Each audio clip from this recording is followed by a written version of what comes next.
Well, this is John Black, super chemist. See, there's two types of inertial frames, right? And one of those inertial frames is not actually inertial.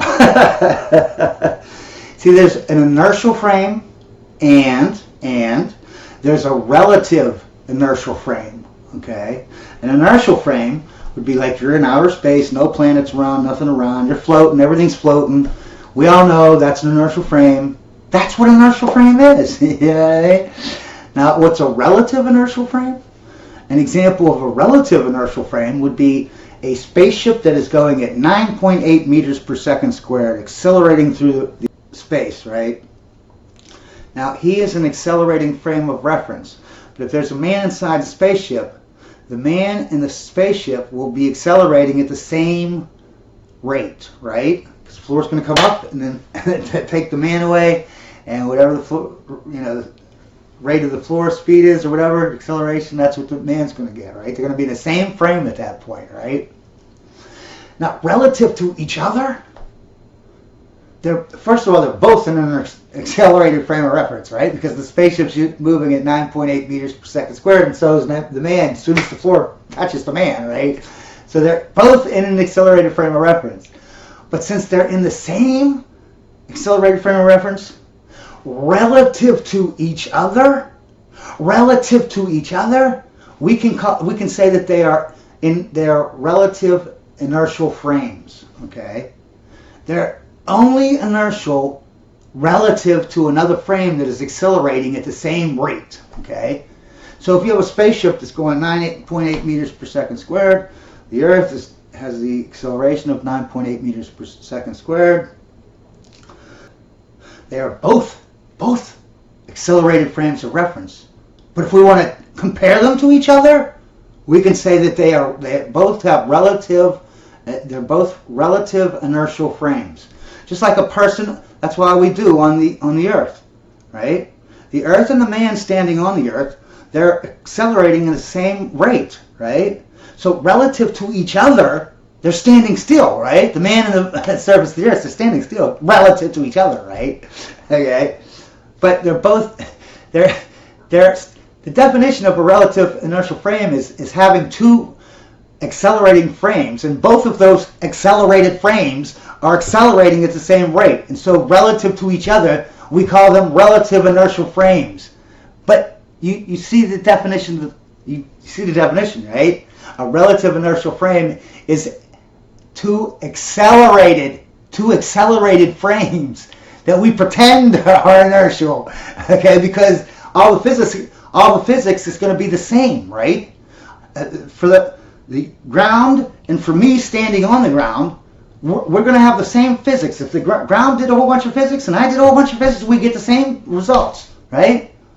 So relative to each other, since we're accelerating at the same rate and we have the same physics, we pretend and we say that they're relative inertial frames. But they're still accelerated, okay? Don't be an idiot about it. Don't take table off of salt and say that, don't do that, man. You can't take the relative off and say, oh, relative inertial and inertial mean the same things, because I took the word relative off now. I don't use it anymore. You know what I mean?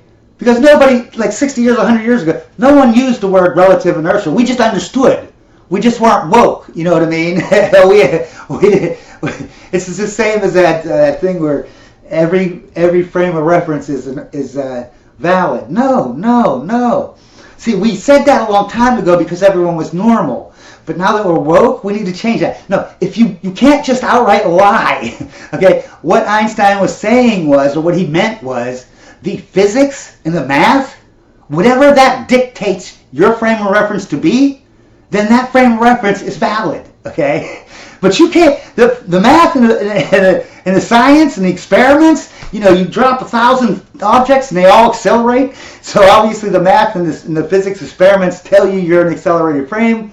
You can't just say, well, I'm an inertial frame, so that every frame of reference is valid. That'd be like being out in outer space and there's no planets or nothing around for billions of light years. You're just out there floating in space. You don't see anything accelerating. You've never seen anything accelerating unless you threw it. You know what I mean? And then you say, you know what? I'm in an accelerated frame because every frame of reference is valid. It's insane. It's insane.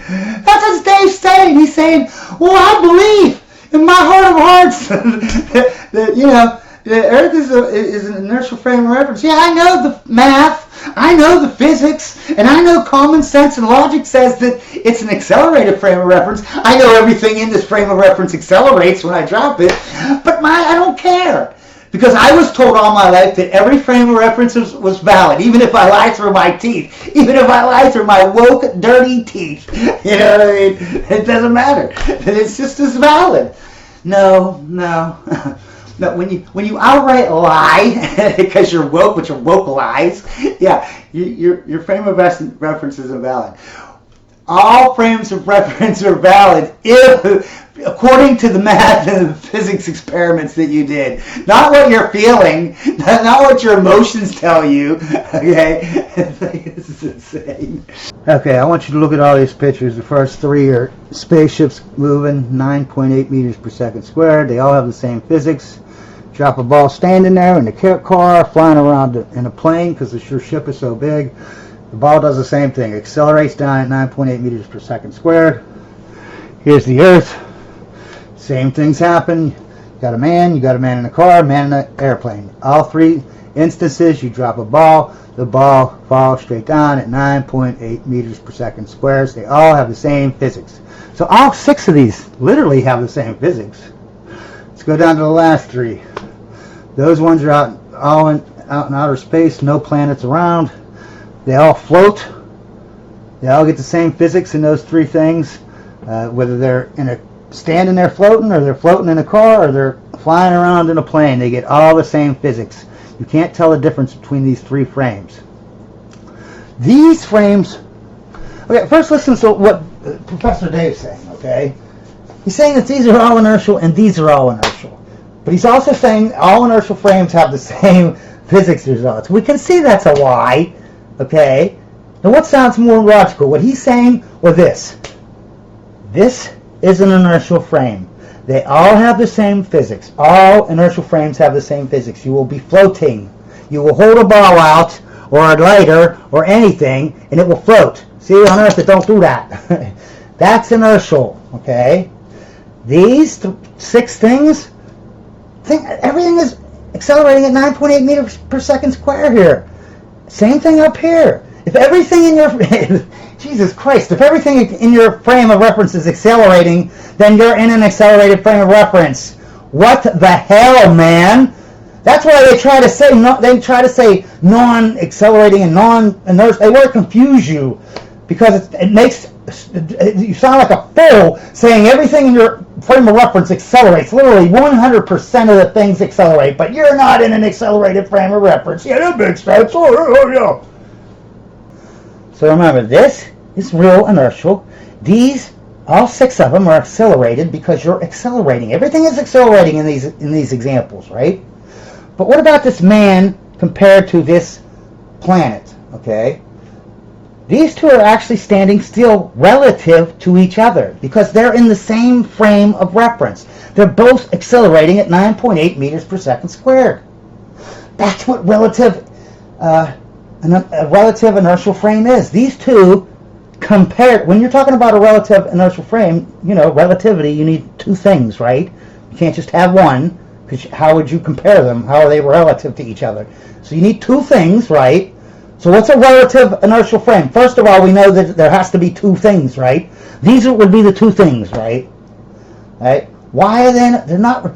The definition is two frames that are both accelerating at the same rate. So they're both accelerating, but compared to each other, right? They're accelerating at the same thing at the same time. So like at the plane or the car or whatever, you'll get the same physics because you're in the same type of accelerated frame, the type that accelerates at 9.8 meters per second squared. Same way up here. Why do you get the same results here as you get on Earth? Because you're accelerating at 9.8 meters per second squared. Okay, but so you can say, since all of these frames are accelerating at 9.8 meters per second squared, they're all relative inertial frames compared to each other. Compared to each other. Only compared to each other. Because the physics will be the same. So we say they're relative to each other. We could say they're standing still. And so we say they're relative inertial frames. The difference between an inertial frame and a relative inertial frame. An inertial frame is just an inertial frame. You float. You're not stuck on the floor. You're not stuck anywhere. Nothing accelerates when you let go of it. You float. Everything floats like in outer space. And that's why you get the same physics laws in every inertial frame, because it's the simplest math, the simplest physics. That's what makes it an inertial frame. You just put a ball out there, let go of it, the ball just stays there. It doesn't do anything. You can't get simpler math than that, right? Nothing accelerates when you let go of it. Okay, that's why you have all the same physics results. Here, these are all accelerated frames. They're not inertial, but relative inertial. Yes, they are all relative inertial to each other. Relative to each other, meaning this man right here is in the same frame of reference as the Earth, accelerating at 9.8 meters per second squared. Same with the ships. They're all accelerating at 9.8 meters per squared. So they are all in the same relative inertial frame. And just because the word inertial is in the word relative inertial doesn't mean that you're inertial, okay? You can't just say, oh, manicure it's a cure for men. No, you can't just pick out arbitrary letters or words from a word or a multi-word thing and just say it means. No, you can't do that. Yeah, no. Doesn't mean it's inertial. It means that they're standing still relative to each other. That's what a relative inertial frame is, okay? Doesn't mean you're inertial. It means two accelerated frames, right, that are accelerating at the same rate. And so we call them relative to each other, relative inertial, okay? Just like table salt. We drop the table, and now everyone thinks that salt is just something you put on your French fries with pepper. No, salt is like there's millions of salts, okay? Relative inertial means you've got 2 frames or more. Well, we have 6 frames here. You get the same physics results because you're accelerating at the same exact rate. So you're standing still relative to each other. That's the only. Doesn't mean you're inertial. Just means you're standing still relative to each other because you're both accelerating at the same rate. Literally, the definition of relative inertial means 2 accelerating frames of reference. That's the beginning of the definition. 2 accelerating frames of reference. So there are 2 accelerating. This and this. These are both relative inertial. But that doesn't mean they're inertial, right? Because relative inertial means they're accelerating. There's 2 accelerating frames that accelerate at the same rate, and so we call them standing still relative to each other. That's what relative inertial means. It doesn't mean you're inertial. It means you're standing still relative to another accelerating frame, and both frames are accelerating. Why do they, always tell you that it's hard to conceptualize, 4D stuff? All 4D is a movie. All you got to do is plot all your things and make a movie on, and you'll see. There's your geodesic right there, 2D, right? Now let's change it into a movie.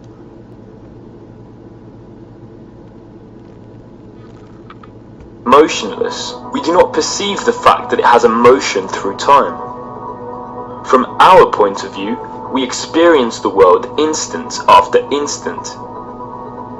And this diagram where objects form tubes over time, world lines, is not very intuitive.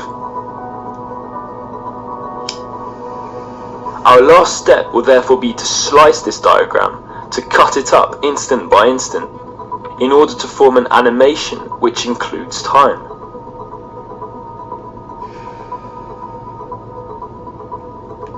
The curvature of the universe, which causes straight lines to dive into the Earth, becomes a movement of contraction.